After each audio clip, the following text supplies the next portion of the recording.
Recentemente teve uma marcha nazista nos Estados Unidos onde uma pessoa foi morta e 12 pessoas ficaram feridas. Isso voltou o debate sobre nazismo e fascismo, o que ele é, se ele é de esquerda ou de direita. Então deixa eu te explicar, o vídeo é longo, mas é importante.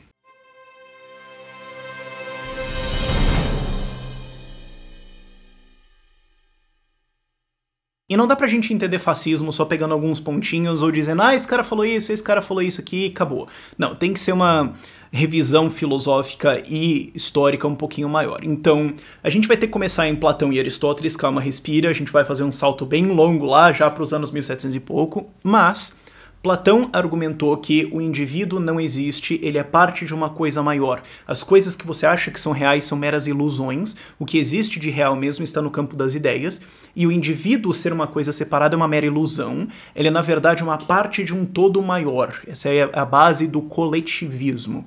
O Aristóteles, que era aluno do Platão, argumentou o contrário. Ele falou, olha, os indivíduos eles existem, a realidade existe objetivamente, o que você vê é de fato a realidade, você pode se enganar, mas a realidade é o que ela é, independente do seu desejo, ou da sua vontade, ou do seu estado alcoólico, basicamente. E indivíduos de fato existem, eles são entidades separadas, eles são entes. Para o Platão, o coletivo é uma coisa e o indivíduo é uma ilusão. Ele é o coletivista. O Aristóteles diz que o indivíduo é uma coisa e o coletivo é um agregado dessas coisas, desses entes, destes indivíduos. Ele é, então, individualista.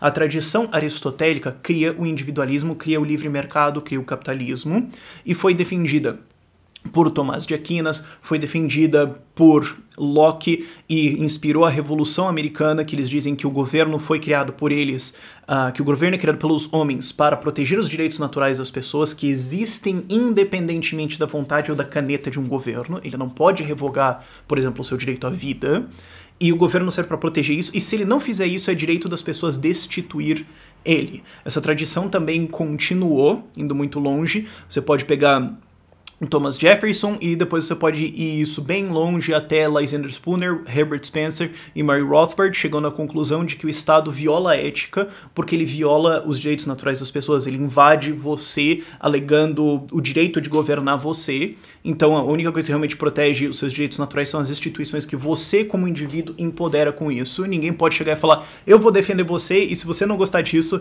eu vou atirar em você até você concordar. Essa é a conclusão do libertarianismo. É uma reta de pensamento totalmente diferente.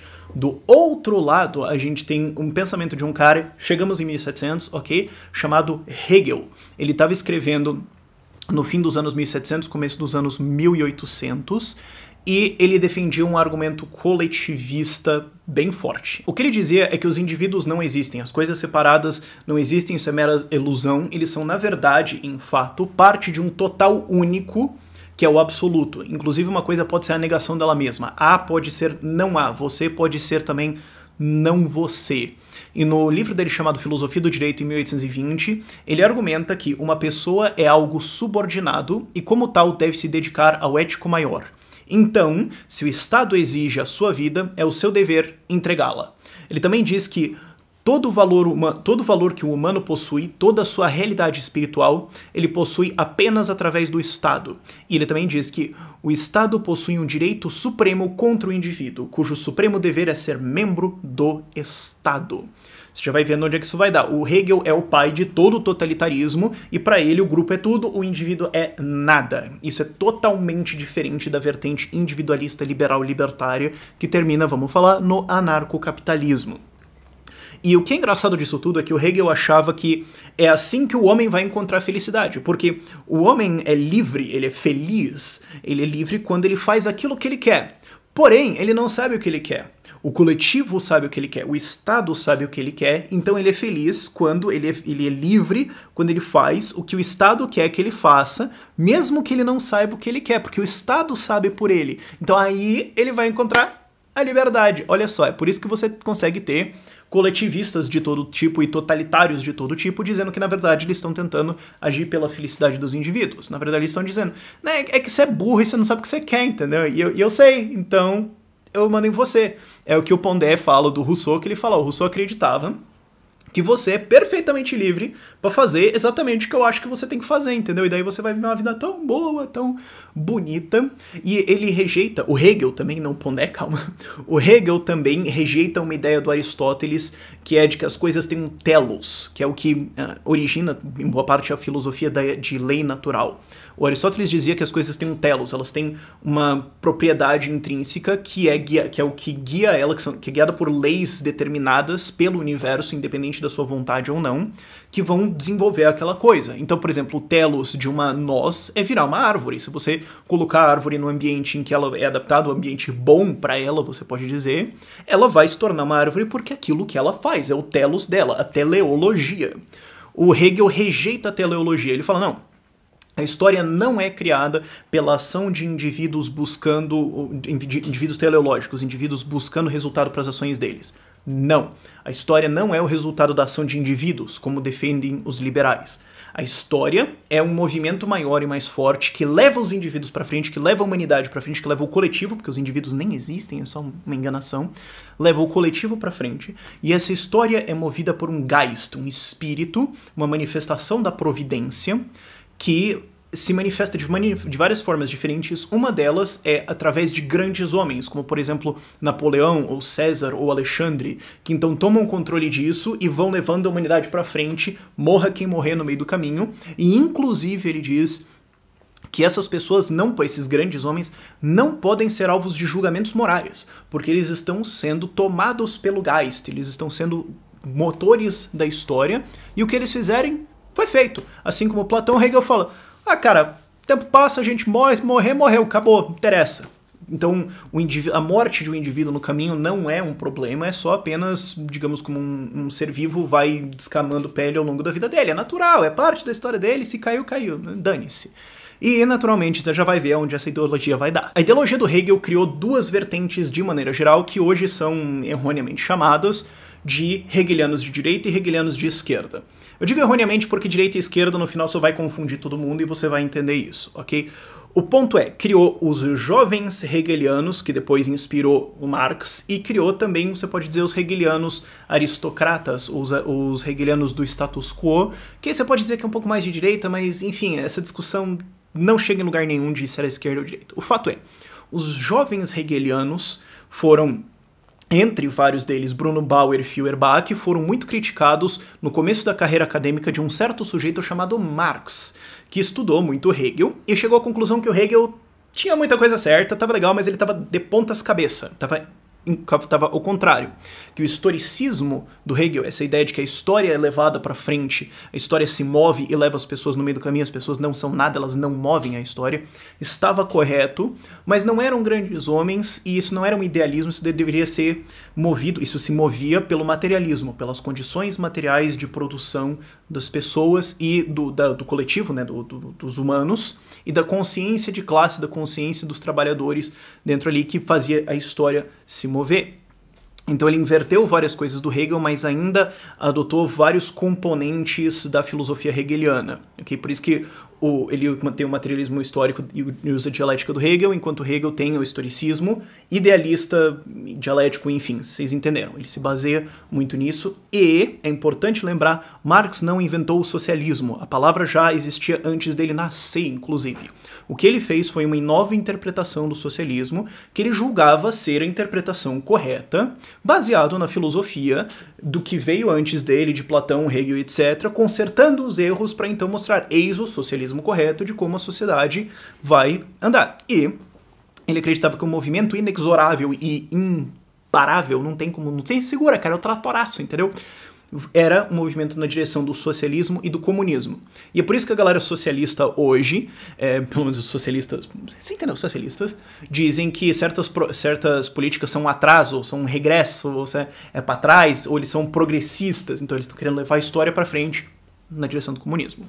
Do outro lado, você tem o que veio a ser chamado de os hegelianos de direita, os hegelianos aristocratas, ou enfim, que eles entenderam, na verdade, a filosofia do Hegel como uma carta branca para qualquer tirania e ditadura. Ah, tem que meter bala, tem que meter bala. Tem que ter um ditador, tem que ter um ditador. Democracia é meu ovo, cara. Sai da hora. Você não... que o cidadão vai ter uma opinião, vai votar. Ah, para com isso, cara. Tem que ter um ditador aqui, acabou. o que também veio depois, mas confirmou e até postergou a ideia de déspotas iluminados. Sim, o cara é um tirano, déspota, genocida, mas ele é iluminado, ele é inteligente, ele tem o conhecimento, ele é movido pelo Geist, então pode atropelar quem ele quiser no meio do caminho, porque ele tá certo, entendeu? É assim que a história acontece, e você negar isso não adianta nada. Essa era a ideia dos hegelianos aristocratas, você pode dizer, e isso fundamentou vários ditadores, entre eles Frederico o Grande, Frederick the Great, da Prússia, que só era chamado de o Grande porque ele matou uma puta galera e fez um monte de guerra. Mas enfim, esse nome é importante. Vamos voltar para esse sujeito aqui um pouquinho. Inclusive, você pode dizer que nos Estados Unidos isso influenciou a ideia de um destino manifesto, que era uma ideia que vários aristocratas americanos, vários políticos americanos tinham, de que, porque basicamente os Estados Unidos é o país mais top, que já foi top na América, então ele tem o destino de governar todo mundo, e ele tem as melhores instituições, então ele pode sair, tipo, matar um monte de índio, roubar um monte de terras, fazer guerra com uma galera, porque é o que ele tem que fazer, entendeu? Ele tem o direito de fazer isso porque ele é uma nação superior. E, inclusive, isso é uma das coisas que fundamenta boa parte das ideias imperialistas que americanos têm ainda hoje em vários lugares do mundo. Mas, voltando para a Europa, a gente precisa ir para um sujeito chamado Thomas Carlyle. Aí você pensa, mas esse cara tem nome de inglês, né? Eu achei que era alemão. Não, ele era inglês, de fato. E ele publicou um livro chamado On Heroes, Hero Worship and the Heroic in History, em que ele argumentou que a história é movida por heróis, por grandes pessoas, não pelo aumento de produtividade, desenvolvimento ou comércio. Ele desprezava o Adam Smith, ele desprezava comércio, ele desprezava capitalismo, ele achava isso inferior, bobo. Que mão invisível? Que um padeiro fazendo pão tá beneficiando alguém? Ele achava que era o Estado que levava as coisas pra frente, as grandes guerras, os grandes conflitos, as grandes pessoas. E atropelou umas pessoas no caminho? Atropelou. Tem que atropelar mesmo. Era a ideia do Thomas Carlyle. E ele é importante porque, só pra você ter a noção da ideia, o Hitler, antes de se suicidar no bunker dele em 45, pediu para que lessem para ele um livro do Thomas Carlyle, que era a biografia de um sujeito chamado Frederico o Grande da Prússia. Tá vendo como as coisas se encaixam aqui um pouquinho? E em 1841, esse livro foi em 1840, isso que eu falei agora. Em 1841, um sujeito chamado Friedrich List soltou um livro chamado O Sistema Nacional de Política Econômica, ou The National System of Political Economy. Eu não vou tentar falar isso aqui em alemão, enfim. Em que ele defendia como é que deve ser a política econômica do sistema nacional alemão. E ele defendia algumas coisas assim, ultra livre mercado, como, por exemplo, o protecionismo total, controle estatal total da economia, investimentos massivos em infraestrutura e uma guerra de comércio com a Inglaterra, porque ele entendia o comércio internacional como um conflito entre países. Se a gente está trocando, você ganha e eu perco. Então, se você está indo bem, é porque eu estou indo mal. Se você se beneficia, eu estou sendo prejudicado por isso. Então, eu preciso boicotar você. Essa era a ideia dele. Isso vai ser importante porque isso reaparece aí muito recentemente na história política americana. E também fundamentou boa parte da ideia nazista. E esse cara também chamado Friedrich List também fundou o que é chamado da Escola Histórica de Economia. Você quer entender por que uma política existe? Vai estudar a história dela. Mas tá certo ou errado? Dane-se. Você tem que entender a história dela e de onde ela veio, e daí se ela existe agora, porque tá certo. Então tem que estar assim, tem que ir assim mesmo e acabou, cara. Para de encher o saco. Ele tinha essa ideia, e o maior inimigo acadêmico da Escola Histórica de Economia foi o fundador da Escola Austríaca de Economia, Karl Menger, que defendia livre mercado pra caramba, foi um dos caras que fez a revolução marginal na economia, contra a ideia de que as coisas têm um valor objetivo e determinado, a ideia de um valor trabalho, enfim. E, inclusive, o termo Escola Austríaca de Economia foi cunhado por um dos herdeiros intelectuais do Friedrich List, chamado Gustav von Schmöller. O Schmöller, é legal, você faz um Schmöller, todo mundo acha que você fala alemão pra caramba. Enfim, mas o Schmöller, ele atacou o Karl Menger, ele usava esse termo, ele falava, não, porque daí tem esse pessoalzinho, essa galerinha aí de uma escola austríaca de economia que ficava falando essas porcaria, e daí ele acabou cunhando o termo da Escola Austríaca de Economia, e eventualmente a Escola Austríaca venceu o debate e derrotou a Escola Histórica de Economia nisso tudo. E o Gustav von Schmöller teve um aluno dele de doutorado, que ele doutorou que veio a ser reconhecido pelo Engels como o único economista vivo na Alemanha que entendeu o Capital do Marx. Esse sujeito se chama Werner Sombart. E o Sombart foi a referência marxista na Alemanha por uma puta caramba de tempo. Minha Nossa Senhora. Os livros dele vendiam fantasticamente. O livrinho dele sobre explicando o socialismo chegou na 10ª edição, que na época era muita coisa, e ele avançou vários pensamentos do socialismo. Era aquela coisa, não, o Marx estava tentando avançar as ideias aqui, a gente pega o que é dele, vamos continuando aqui, tentando ver onde é que ele errou, e vamos tentar melhorar a teoria para tentar chegar no melhor socialismo, né, nas formas melhores de comunismo e etc. E, entre várias coisas, ele publicou um livro chamado Os Judeus e o Capitalismo Moderno. Você já tá vendo onde é que essa história vai dar, né? E é bom lembrar também, Marx era um puta de um antissemita, mas isso quase não é um argumento, mas enfim, é um dado histórico interessante. Mas enfim, nesse livro, o Sombart argumenta que os judeus criaram o capitalismo, as ideias, criaram o capitalismo para quebrar com um sistema de igualdade e de riqueza e de estabilidade que existia, onde as pessoas eram iguais, era muito bom, era muito lindo, que era o sistema feudal medieval. Que inclusive o Mises relata no livro dele, se não me engano, Intervencionismo, vai estar tudo lá na descrição pra vocês, que ele fala, o Sombart tinha uma fascinação pela Idade Média, que ele achava que era tipo tudo lindo e maravilhoso, e minha nossa. Ele fala, acho que um dia o Sombart vai entender que talvez se a gente voltar pra essa era, menor e maior parte da população alemã vai morrer. E eu suspeito que o Sombart também não ligava, mas enfim, ele começou a avançar essa teoria que os judeus criaram o capitalismo, ok? E ele também acreditava, de novo, em linha com o List, ele acreditava que uma guerra entre os ingleses e os alemães era inevitável, isso antes da Primeira Guerra Mundial, ok? Fim dos anos 1800, começo dos anos 1900, tipo 1902, assim, enfim, que essa guerra era inevitável porque os britânicos tinham uma cultura mercantil, uma cultura capitalista, uma cultura que buscava o lucro, que era incompatível fundamentalmente com a cultura alemã, que era uma cultura heróica, uma cultura estatista, uma cultura que não buscava essas coisas assim bobas e triviais como lucro, e sim coisas maiores como o destino da nação, seja lá quem for que a gente precisar invadir no processo. Foi só depois da Primeira Guerra Mundial que o Sombart começou a mudar de ideia um pouco, e é por isso que a esquerda veio falando que era direita, e um monte de galera fala que era comunista, que era marxista, enfim, virou a pá um pouco, e começou a falar que, na verdade, o marxismo errou em várias coisas, duas delas é que ele não era nacionalista, ele não era patriótico, ele tentava ser internacionalista, e isso não dava, porque existem, assim, uns povos que são melhores, então tem uns povos que eles não merecem estar no comunismo, eles são inferiores, então se a gente atropelar eles, dane-se. Ele começou a argumentar esse tipo de coisa, criou um livro chamado Socialismo Alemão, que ele soltou em 1934, já estamos aí com o Partido Nazista no poder, em que ele argumentava que a verdadeira forma de socialismo, a verdadeira realização do coletivo, onde o indivíduo é desimportante, respeitando o que Hegel falou e o que Marx falou e corrigindo os erros que ele encontrou, era, na verdade, o nacionalsocialismo. Você veja, como eu falei, o Marx não inventou o socialismo, ele inventou uma interpretação que foi muito popular, tanto que agora as pessoas acham que ele criou o socialismo, mas na verdade não, a ideia já existia, ele só sistematizou e colocou um corpo muito mais forte na coisa, e o Sombart falou, mas tá meio errado, né, na verdade tem que ser nazismo. Então, ele via isso, nazistas viam isso como uma continuação. E é importante você entender que quando nazistas, ou Hitler, ou seja lá o que for, você vai pegar as citações deles, e eles falam a palavra socialismo, eles querem dizer um sistema diferente do que comunistas, ou marxistas, ou os PCdoB, ou os esquerda hoje brasileiro falam. Eles queriam, os dois estão querendo dizer que eles têm a forma verdadeira de socialismo, mas eles querem dizer coisas e instituições diferentes. Ok?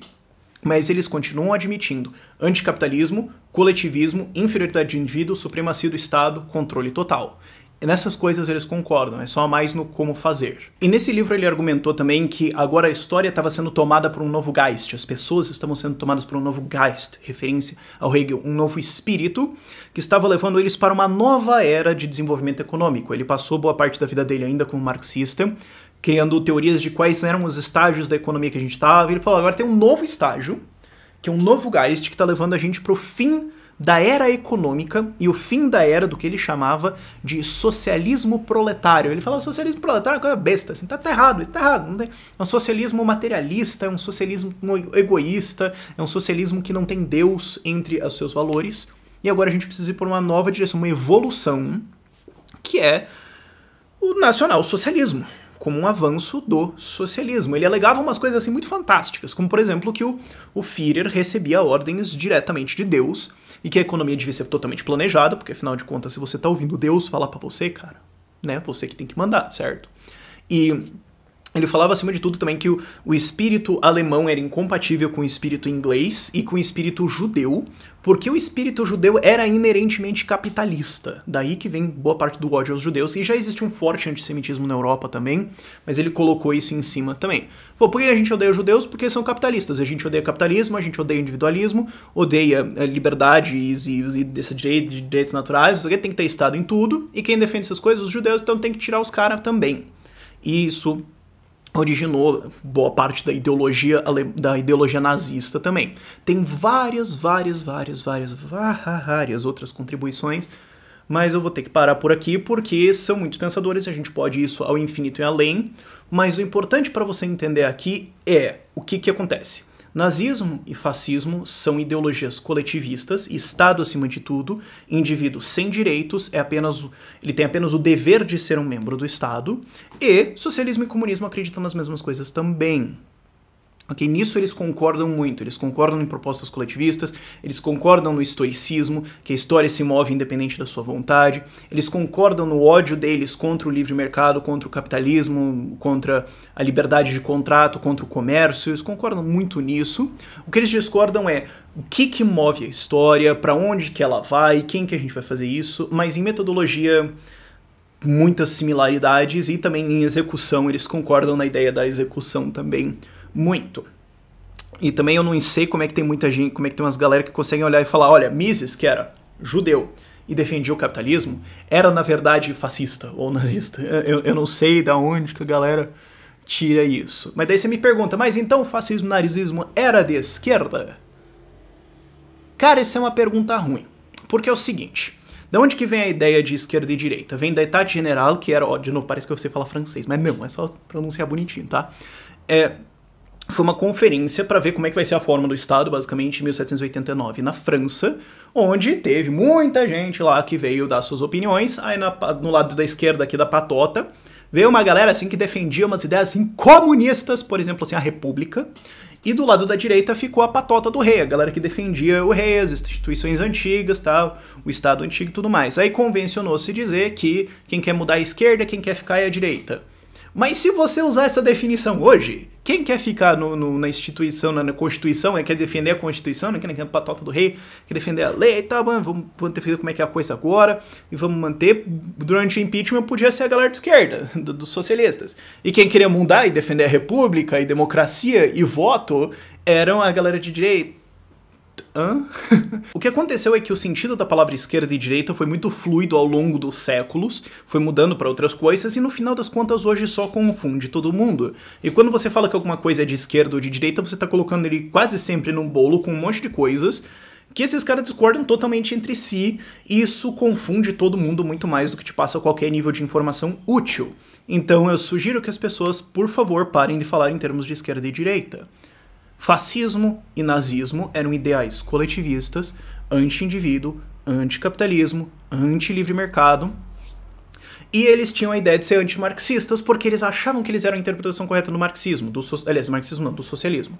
Marxistas, socialistas, comunistas, eles também são coletivistas, eles também são antimercado, etc, etc, etc, e só odeiam nazistas porque eles acham que é a interpretação é errada. No fim das contas, você tem uma briga até de família ali dentro. Eles são muito similares nisso. E eles vão oscilando em ideias e um vai pegando coisas do outro e vai sendo uma bola gigantesca que complica. Você tem algumas coisas historicamente pontuais, como por exemplo os nazistas, mas o fascismo variou bastante em o que ele vai defender lá dentro. O ponto é, elas estão unidas em coletivismo e antiliberalismo. A oposição verdadeira a essas ideias é o liberalismo. É a tradição libertária de Aristóteles, de Aquinas e de Rothbard, que chega na ideia de lei natural, de ética e de libertarianismo.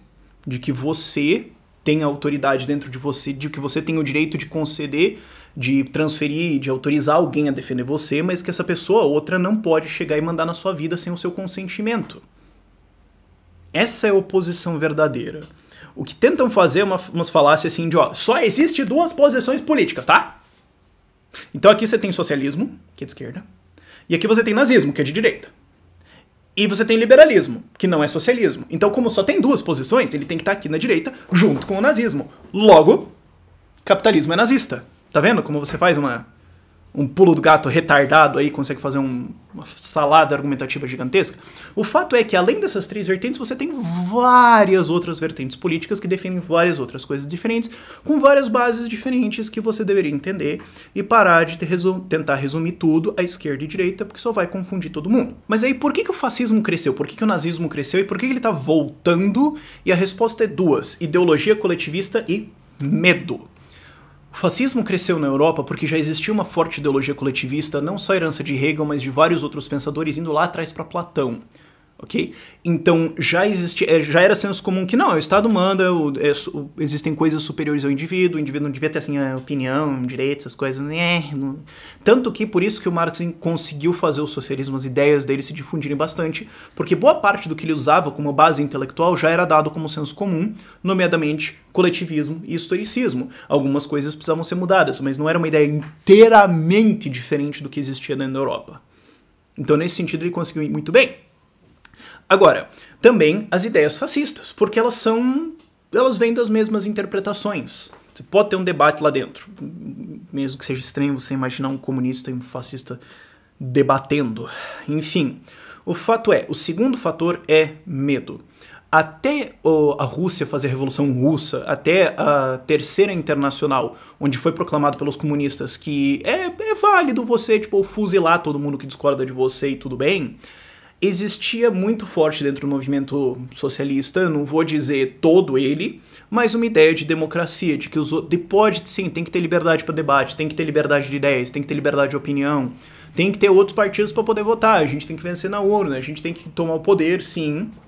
E isso deixava o Marx putaço, porque o Marx era a favor da revolução, mas enfim. E existiam gentes tentando fazer revolução, mas existia um grande e forte movimento ainda democrático dentro dos socialistas. Depois da Revolução Comunista, parou, virou revolução, virou fuzil. Teve tentativas de revolução na Alemanha, teve na Hungria, teve na Eslováquia, e todo mundo ficou ouvindo, né, pelos jornais, todas as notícias que vinham da União Soviética, de o que estava acontecendo lá, genocídio, fuzilamento e tudo mais. E agora tem esses comunistas aí, que antes eles queriam votar, agora eles só querem meter o tiro. Então não tem mais debate. E as pessoas ficaram se cagando de medo. Você ficaria também, seja sincero. E aí veio uma outra ideia que já era coletivista, que já então faz parte do ideário das pessoas, e falou, bom, então já que eles vão meter bala, vamos meter bala de volta. As pessoas ficaram com medo dos comunistas e apoiaram os fascistas. O Mises explica isso várias vezes ao longo de vários dos livros dele. As pessoas não sabiam o que era o fascismo, ele classifica o fascismo como um remendo de emergência contra a ideia comunista. Eles falam, bom, então vocês vão segurar os caras? Vocês vão segurar os caras. Ok, eu não quero ser fuzilado, pode ser. E assim o fascismo começou a crescer. Eu tô falando ainda anos 20. Essas pessoas eram pessoas, de maneira geral, academicamente ignorantes, com medo e que apoiaram alguma coisa sem entender no que aquilo ia dar. Foi medo. E isso parou depois da Segunda Guerra Mundial, primeiro, depois, por causa da Segunda Guerra Mundial, foi um horror, mas também porque, exceto, é claro, o pequeno detalhe da Rússia comunista, da União Soviética, a esquerda global se tornou de volta democrática. Não, vamos votar, vamos debater, vamos para a social-democracia, vamos começar fazendo uns discursos diferentes, e parou o medo. O fascismo só voltou em países como o Brasil, que já tinham um ideário coletivista, colocado no positivismo, tá? Ordem e Progresso lá na bandeira, vai ver qual que é a história do positivismo, e onde existia uma população que ficou genuinamente com medo do comunismo, e daí viu e falou, você vai salvar? Vai salvar, concordo, não sei nem o que você quer, vamos, toca. E não viu a merda que ia dar.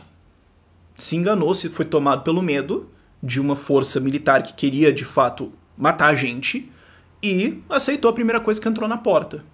E, de fato, a gente viveu um regime aqui com vários tons fascistas, com o seu chance próprio, mas, enfim, uma variação de ideias coletivistas, mesmas iguais aos fascistas.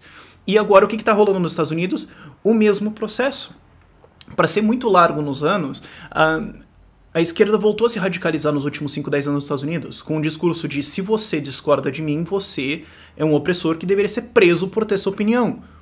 Ou se você defende X, Y ideia que eu não concordo, é o meu dever bater em você. Se a gente fuzilar eles, tudo bem. Matar policial, todo policial deveria morrer. Por quê? Porque sim, todo policial tem que morrer. Entendeu? Começaram a radicalizar isso. Censura explícita em universidades, viés na mídia, todo tipo de coisa.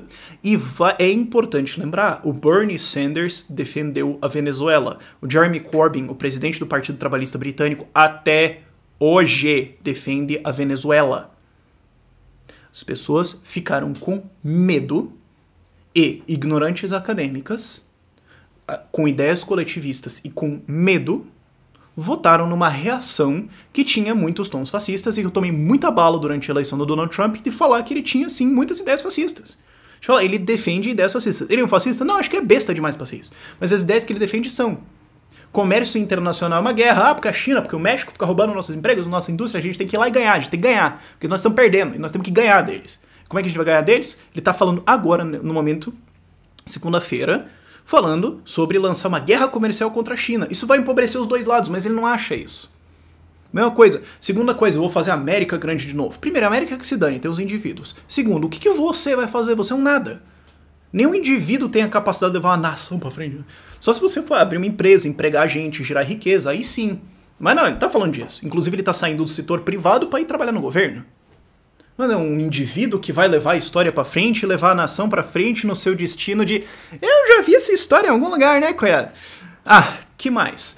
Ah, então, mas é um combate. Toda a narrativa dele é de combate. Não, porque tem esses inimigos, tem as forças. Eu vou limpar o pântano, eu vou fazer, não sei o que, tem esses inimigos. Vamos lá, se unam comigo, vamos lutar contra isso. Ele termina o discurso dele lá com a mão fechada. Luta. Tem tons fascistas. E como é que a esquerda... Tô dizendo que quem apoia o Trump é fascista? Não. Tô dizendo que é gente ideologicamente confusa, com ideários coletivistas e com medo. Tem fascista lá no meio? Tem, um monte. Todos? Não. Duvido que seja mais do que 3%. Enfim. Ponto é, como é que a esquerda responde a isso? Radicalizando. Não. O que acontece? Da onde que vem esse reacionarismo fascista? Justamente quando a esquerda se radicaliza e se fecha. Aí quando os caras vêm, o que a esquerda faz? Radicaliza. Antifa na rua, se você é um trampista, você tem que ser fuzilado, porrada em quem discorda. E é claro que esse ideário extremista você pode dizer de direita se quiser, tanto faz, você pode colocar de esquerda também, você pode colocar os dois. Totalitário coletivista, socialista, você pode dizer, você pode chamar de socialismo de direita. Eu chamei a Le Pen de socialista de direita. Puta merda, uma galera ficou putaça aqui no canal. Le Pen, falo de novo, Le Pen é uma socialista de direita. Enfim, o ponto foram lá defender o cara, juntou gente ao redor do Trump, o que aconteceu? O socialismo se radicaliza, eles vão se radicalizar também. E como aconteceu já várias vezes, vai acontecer de novo, vai virar uma briga de berro, até que alguém puxa uma faca e vai dar errado. A resposta para isso é exatamente o que o Jeff Deist, presidente do Instituto Mises americano, apontou. A resposta é fazer a política ser menos importante na nossa vida. Quando o Estado controla tudo, o seu adversário político não é um cara que está assim preocupado assim, o que a gente vai fazer com o sapinho, ou com as árvores, ou é um cara que vai roubar você, é um cara que pode usar leis para te censurar, para confiscar sua propriedade, para te matar. Ele é um competidor por recursos escassos, e daí você entra na política também. E quando os dois se veem como inimigos, o primeiro vai, assim que é possível, excluir o outro de todos os jeitos e começar a meter bala. Seja lá qual lado for, não importa. É o que aconteceu de novo. Essa é a consequência natural de um Estado grande, coletivista, totalitário, ou tentando ser totalitário, que controla cada vez mais coisas e coloca todo mundo na sociedade como inimigo contra o outro. Quando o Estado controla tudo, o seu vizinho é o seu inimigo. Quando o Estado não controla nada, o seu vizinho é um aliado em potencial, é um parceiro em potencial, é um sócio em potencial, ou é só outro cara cuidando da vida dele, cara. Que é o ideal libertário, que é exatamente a oposição do fascismo e do comunismo. A resposta para essa situação agora, e para evitar que isso aconteça no Brasil, é sentar e ouvir. Todo mundo quer acabar com a pobreza. Então, ninguém quer falar, não, eu acho que tem que ter mais pobre, porque constrói caráter. Ninguém tá falando isso. Tem que sentar e ouvir, e debater e conversar calmamente, que é o que o Ludwig von Mises falou: ideias, e somente ideias, podem iluminar a escuridão. Ele falou isso sobre o fascismo. É uma relação violenta que vai fazer o que ela vai fazer e depois não vai dar nada. Por quê? Porque não tá se debatendo nada de ideias. Ninguém tá entendendo nada. Ninguém sabe nem o que ele tá defendendo contra outro cara. Só sabe que tem que defender contra o cara, porque o outro cara é o outro e você é você, então você tem que lutar com ele. Virou uma briga burra já. Tem que parar com isso e começar a conversar de ideias. É longo, dá uns vídeos longos assim, mas é bom. É o que vai levar alguém pra algum lugar nessa vida. Então, se você gostou desse vídeo, por favor, dá um joinha aí, dá um like. Vamos ver se a gente consegue colocar isso no trending. Eu não sei se vai ser fácil, mas não é porque, eu quero ficar famoso, mas é porque essa discussão é necessária. Isso aqui é muito importante. Eu passei os últimos 2 dias só trabalhando nisso. Provavelmente não vou nem ter tempo para fazer vídeo nos próximos dias. Mas é uma discussão muito importante. Por favor, ajuda isso. Divulgue isso, se inscreva aí, liga as notificações e tudo mais. Todas as fontes pro que eu falei vão estar lá na descrição. Tem um artigo lá que você teria que comprar, mas enfim, é muito bom, que é sobre o... meu Deus. Que é sobre o Sombar, mas por esse vídeo é isso. Tchau, tchau.